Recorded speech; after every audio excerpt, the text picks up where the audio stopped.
নমস্কার।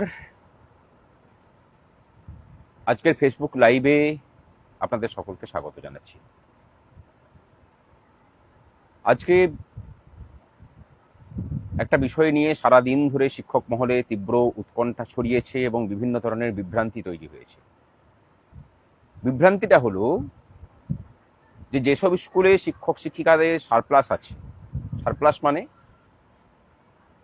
ছাত্রছাত্রীর যা সংখ্যা সেই অনুপাতে শিক্ষক শিক্ষিকাদের সংখ্যা বেশি আছে, তাদেরকে যেসব স্কুলে শিক্ষক ঘাটতি আছে সেসব স্কুলে পাঠানো, অর্থাৎ রেশনালাইজেশন করা।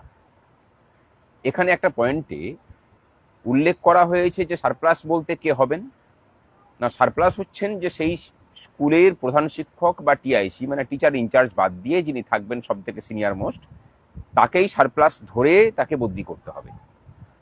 খুব স্বাভাবিকভাবেই এটাকে নিয়ে আজকে সারা দিন ধরে শিক্ষক শিক্ষিকাদের মধ্যে তীব্র চাঞ্চল্য ছড়িয়েছে, অনেকে উৎকণ্ঠিত হয়েছেন এবং আপনাদের সকলের কথা মাথায় রেখে আজকে আমরা মাননীয় বিদ্যালয় শিক্ষামন্ত্রী দীপক বর্মন স্যারের সাথে কথা বলি এবং কথা বলে আমরা এই বিষয়টাকে তুলে ধরি। তিনি তখন বলেন যে এরকম কোনো নির্দেশ তো দেওয়া হয়নি। আমরা বলেছিলাম যে একটা বিদ্যালয়ের প্রধান শিক্ষক এবং হাই স্কুলের ক্ষেত্রে অ্যাসিস্ট্যান্ট হেডমাস্টার মশাই অর্থাৎ সহকারী প্রধান শিক্ষক, আর প্রাথমিক স্কুলের ক্ষেত্রে প্রধান শিক্ষক অথবা টিচার ইনচার্জ অর্থাৎ দায়িত্বপ্রাপ্ত প্রধান শিক্ষক যিনি আছেন, তাঁরা বাদ দিয়ে সিনিয়র মোস্ট যিনি আছেন সেই স্কুলে যদি কোনো সারপ্লাস হয়, তাহলে সেই সিনিয়র মোস্ট টিচার চাইলে পরে যদি আবেদন করেন যে তিনি বদলি চান, তাহলে তাকে সুযোগ দিতে হবে প্রথমে। যদি সেরকম কেউ না করেন, তাহলে সেই স্কুলের যিনি লাস্ট জয়েনিং তিনি সারপ্লাস হবেন। এটা এই কিছুক্ষণ আগেই কথা হলো এবং আমরা যখন বললাম যে যে অর্ডার বেরিয়েছে তাতে কিন্তু আপনার যে বক্তব্য সেই বক্তব্যের রিফ্লেকশন নেই, তিনি তখন বললেন যে আমি এখনো পড়ে দেখিনি, আমি সেটা পড়ে দেখছি, পড়ে দেখার পরে আমি এটা নিয়ে অবশ্যই ব্যবস্থা নিচ্ছি। যদি সেরকম ভুল হয়ে থাকে, ভাষাগত কোনো ত্রুটি হয়ে থাকে, তাহলে অবশ্যই সেটা সংশোধন হবে, সংশোধন করে সেটাকে আমরা নতুন করে করব।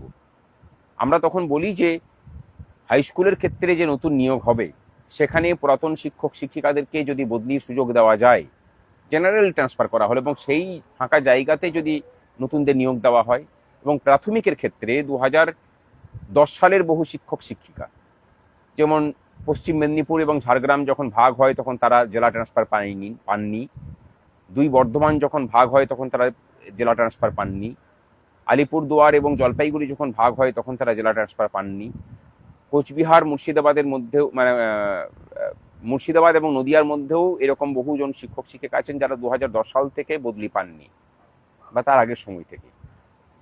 এবং তারপরে আমরা এটাও বলি যে 2021 সালের সময় থেকে গত রাজ্য সরকার এবং তার শিক্ষামন্ত্রী প্রথম শুরু করলেন যে দক্ষিণবঙ্গে ভ্যাকেন্সি থাকার সত্ত্বেও দক্ষিণবঙ্গের ছেলেদেরকে উত্তরবঙ্গে পাঠানো এবং উত্তরবঙ্গের দিকে দক্ষিণবঙ্গে পাঠানো।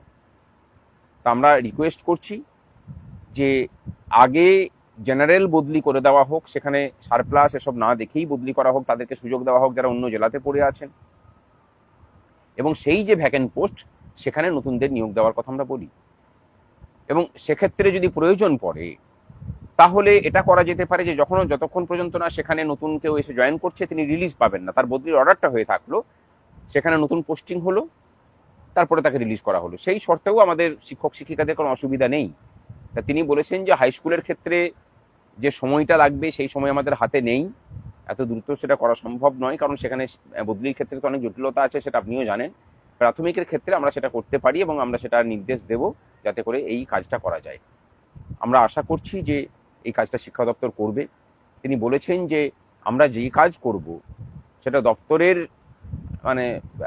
ভালোর জন্য নয়, আমরা চাইবো যে শিক্ষক শিক্ষিকা এবং শিক্ষার্থীদের মঙ্গল যাতে হয় সেই চেষ্টাই আমরা করব।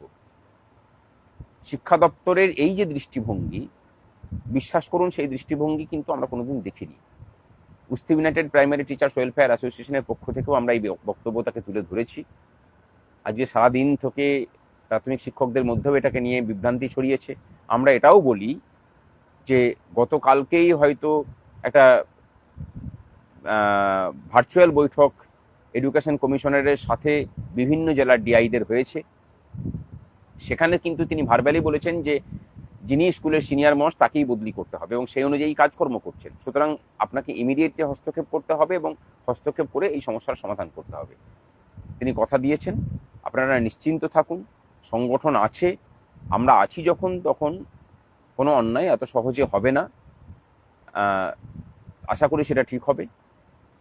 নিশ্চিন্ত থাকুন, ভরসা রাখুন সংগঠনের উপরে এবং দূরবর্তী জেলার শিক্ষক শিক্ষিকা যারা আছেন তাদেরকে অনেকটা নিশ্চিত বলতে পারি যে আপনাদের বদলিও জেলায় ফিরে আসার কাজও হবে। একটু ধৈর্য রাখুন, সংগঠনের সাথে থাকুন।